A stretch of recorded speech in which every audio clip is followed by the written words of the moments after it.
Oh, check these 4 puddles. Oh no. Oh shit.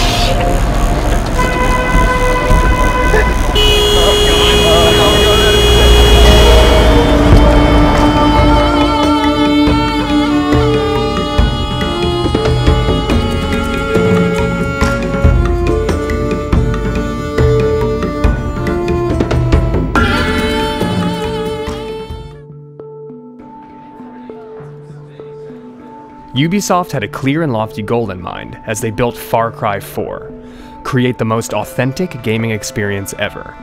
The dedicated developers in Montreal were step 1. Immersion in the game's inspiration, the Himalayas, was step 2. It was imperative to see the people, places, and things that would help bring this game to life. Nepal also suggests like a lot of different kinds of environments, right? How are you going to feel going from sort of the virtual world that you have created into the new world that we're going to? In my head I have this Wikipedia idea of what Nepal is. I've been reading about what makes it the way it is right now, what's been happening over the last 10 years, the last 1,000 years. But I'm hoping that we can uncover something that isn't presented on the web. The expectations are going to be super high after Far Cry 3. We really want to push it and bring it to the next level.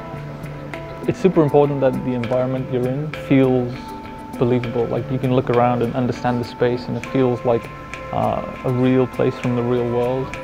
So being able to go to some of those locations is super interesting and super useful, just to see how the ground crunches under your feet and just the tiny little textures like that. And we can try and bring that extra level of authenticity to it.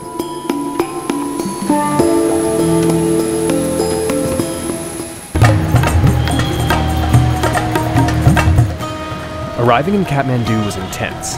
The end of the Nepali Civil War meant a mass migration into the city, and with it came mass pollution, overpopulation, and the sense that an ancient city wasn't ready for modernity to be thrust upon it. Everyone seemed to be experiencing that sensory overload, too. It's visually super noisy. I'm having trouble processing everything that I'm seeing because I'm trying to remember it all. I'm like, that's useful. Oh, that's super useful. That post is incredible. That texture is awesome. Right now, I'm just trying to absorb it all.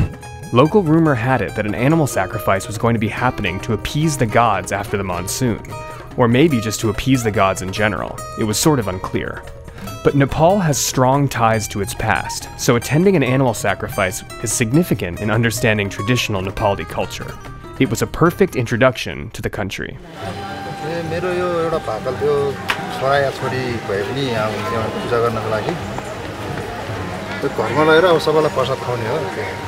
So we've made it to Dakshinakali Temple, where the goddess Kali asks for blood sacrifice from her devotees. That face is the face only a Kali could love.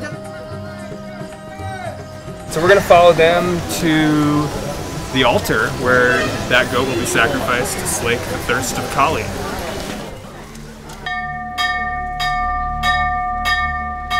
It was certainly a normal cultural moment, but for a second, everything got pretty quiet.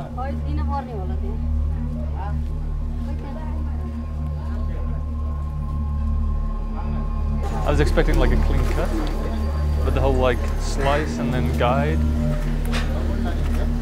It's been super interesting to get this close to the source material.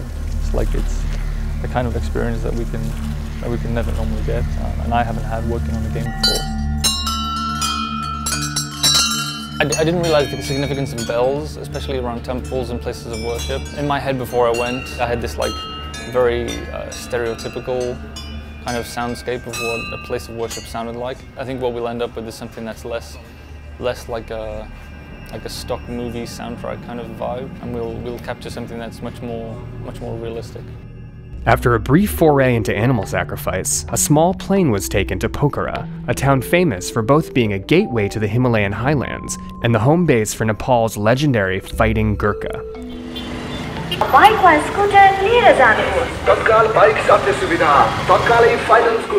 The legend of the Gurkha inspired the warriors created in the game.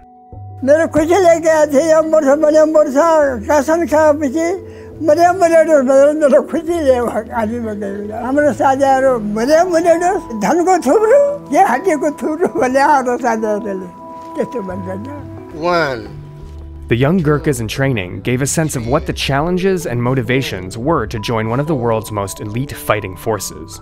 They were established by the British Empire in the mid-19th century and have fought alongside British special forces ever since.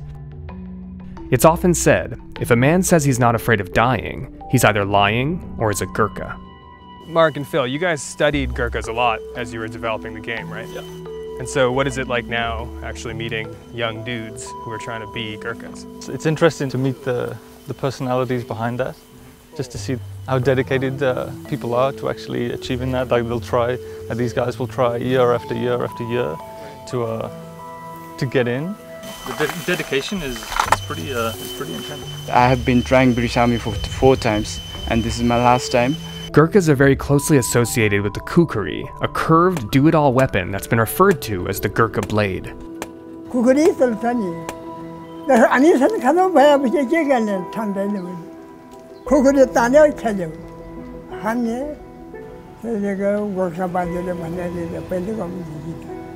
Just a few years ago, a retired Gurkha successfully fought off 40 thieves who had hijacked a train, killing 3 of them and seriously injuring 8 others, with just a kukri. It's also the primary blade used in Far Cry 4. We will die for Gorkha, sir, if we are selected for British Army, Gorkha. It was becoming apparent that pride came with being a native of the Himalayas. As the journey continued towards the guerrilla trail, the roads were getting narrower and more perilous. The conversations with the young Gurkhas weighed heavily on everyone's minds. There was a looming sense that an intense few days were to come, as the developers were going to meet the real people behind the game they wanted to create, people whose lives had been torn apart by the Civil War.